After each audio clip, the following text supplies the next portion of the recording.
Նախ պարոն Մինասյան, ճիշտ լսեցի, որ ասում եք ձեր իշխանության ժամանակ ոչ մի պետական միջոցառում անկախության օրվան նվիրաշի եղել է եւ ասեմ ավելին, ես հիշում եմ, որ ամեն անկախության օրը ինչ որ միջոցառում անելուց հակառակը քննադատություններ են լինում, թե ինչի է անում, մենք պետք է սքանք եւ այլն։ Չեմ ասում ձեր կողմից, որ շրջանակներ, բայց լավ չեմ ուզում մենք հիմա քաղաքականացնել քննարկումը, նախագծի մասին եմ ուզում խոսել։ Մի քանի բան ֆիքսենք։ Մենք չենք առաջարկում ընդունել սքո օր։ Մենք առաջարկում ենք ընդունել հիշատակի օր, հայրենիքի պաշտպանության համար զոհվածների հիշատակի օր։ Մենք չենք առաջարկում ընդունել կամ ստեղծել օր գերեզման գնալու համար միայն։ Մենք առաջարկում ենք ընդունել կամ ստեղծել օր, որի ընթացքում մարդիկ եւ պետական պաշտոնյաները եւ մարդիկ կայցելեն Եռաբլուր կամ այլ բնակավայրերի համապատասխան տեղեր։ Երբ զոհվածների հարազատները, բարեկամները, ընկերները կգնան գերեզմաններ եւ ոչ միայն այդ օրը, բնականաբար, սա չի նշանակում փոխարինել այլ օրերը այս օրը։ Երբ դպրոցականները կայցելեն գերեզմաններ, երբ հատուկ դասեր կարող են լինել,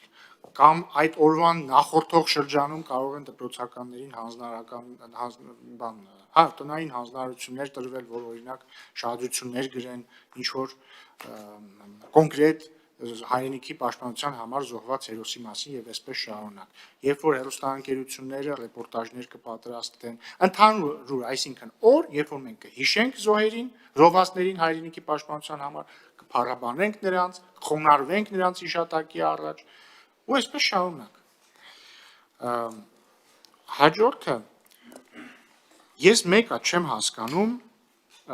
պարոն, նախ շատ շնորհակալ եմ ձեր քննարկմանը մասնակցության համար, իրոք կարևորում եմ դա եւ ամենայն անկեղծությամբ եմ սա ասում, շատ օգտակար է այս քննարկումը։ Բայց ձեր փաստարկը միևնույնն է չեմ հասկանում, որովհետեւ ասում եք մեզ պետք է առանձին օր, առանձին օր է։ Այո, հունվարի 27-ը հունվարի 28-ին նախորդող օրն է, բայց ինքը միևնույն է, առանձին օր է։ Բացի դրանից, ասում եք սխալ է կապել բանակի օրվա հետ։ Նախ ինչպես արդեն նշեցի, միակ կապը բանակի օրվա հետ այն է, որ այն նախորդում է բանակի օրվան, բայց ուզենք թե չուզենք, հայրենիքի պաշտպանության համար զոհվելը ուղիղ անառարկելի կապի մեջ է բանակի հետ, որովհետև հայրենիքի պաշտպանությունը անկախ պետություններում իրականացվում է բանակի կազմում, ընդ որում անկախ նրանից դու պրոֆեսիոնալ զինծառայող ես, զորակոչված զինծառայող ես, մոբ ռեսուրսից ես, կամավոր ես, ոստիկան ես, հրշեջ ես, դու մեկը այդ պահին, եթե ծառայում ես, դու ծառայում ես զինված ուժերի կազմում։ Այո, կարող է դու պաշտոնապես նույնիսկ զորակոչված չլինես, մոբից չլինես, կամավոր չլինես, այդ պահին հովիվ լինես եւ այնպես ստացվի, որ զենքը ձեռքիդ կամ դանակը ձեռքիդ մասնակցես հայրենիքի պաշտպանությանը, գուցե ֆորմալ առումով այդ պահին դու բանակի մաս չես, բայց իրական բովանդակային առումով դու էլի բանակի մաս ես։ Ի վերջո կարող է պահ լինի, որ ամբողջ ժողովուրդն է բանակ։ Հուսանք այդ պահը եւ դրա կարիքը չի լինի, եւ հիմա էլ ավելի վստահություն կա, քանի որ հաստատվել է խաղաղություն, բայց նկատի ունեմ կապը ակնհայտ է հայրենիքի համար, պաշտպանության համար կռվելու եւ բանակի միջև կապը ակնհայտ է, այստեղ որևէ խնդիր չկա։ Բայց այնուամենայնիվ, եւ ամենակարևոր, պարոն Վարդանյան, իրոք շատ կարևոր բան եք ասում, որ մեզ պետք է սիմվոլ, ես դրա մասին նույնպես մտածել եմ, իրոք կան օրինակ բրիտանական օրինակը, ինչ շատ դուր է գալիս, իրենք ունեն հիշատակի օր, այդ հիշատակի օրվանը նախորդող, չգիտեմ, մի ամիս թե նույնիսկ ավել, այսպիսի կակաչ կա կարմիր, իրենց բաճկոնների վրա կրում են, իհարկե ես ինձ վրա պատասխանատվություն չէի վերցնի էսթետիկ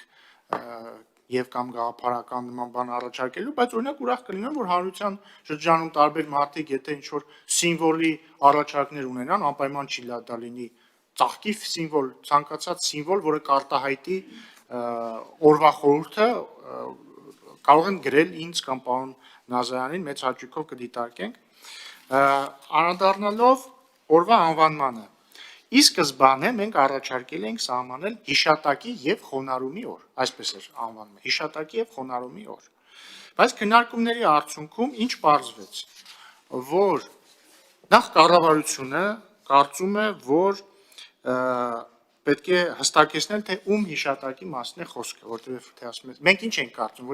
որ անվանումը թող լինի հիշատակ եւ խոնարհումի օր կարճ, իսկ ավանդույթի ուժով, այդ թվում մեր նախագծում հիմնավորման ուժով բաց կլինի, որ խոսքը հայրենիքի պաշտպանության համար զոհվածների մասին է։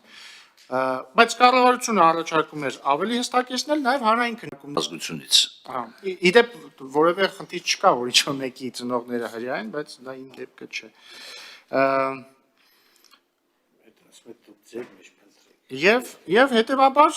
հարգելի գործընկերներ, մենք հանգեցինք, որ ավելի լավ կլինի մենք նշենք անվանումը հետևյալ կերպ հնչի հայրենիքի պաշտպանության համար զոհվածների հիշատակի օր, այդ թվում, որովհետև 2000 թվականին ընդունված եւ մինչ օրս գործող օրենքը Հայաստանի Հանրապետության ներողություն հայրենիքի պաշտպանության համար զոհվածների հիշատակի հավերժացման մասին օրենքը հենց այդ անունն էլ օգտագործում է եւ որպեսզի արդեն վեճ չառաջանա թե այսպես թե այնպես անվանումը հիմնել ենք այդ օրենքի եզրույթի վրա եւ հետեւաբար խնդրում եմ եւ նաեւ բայց միևնույն ժամանակ պարոն Մինասյան ինչպես ասացի պատրաստ ենք քննարկել եթե հնչի փաստարկ հիմնավոր թե ինչի այլ օր պետք է լինի պատրաստ ենք քննարկել եւ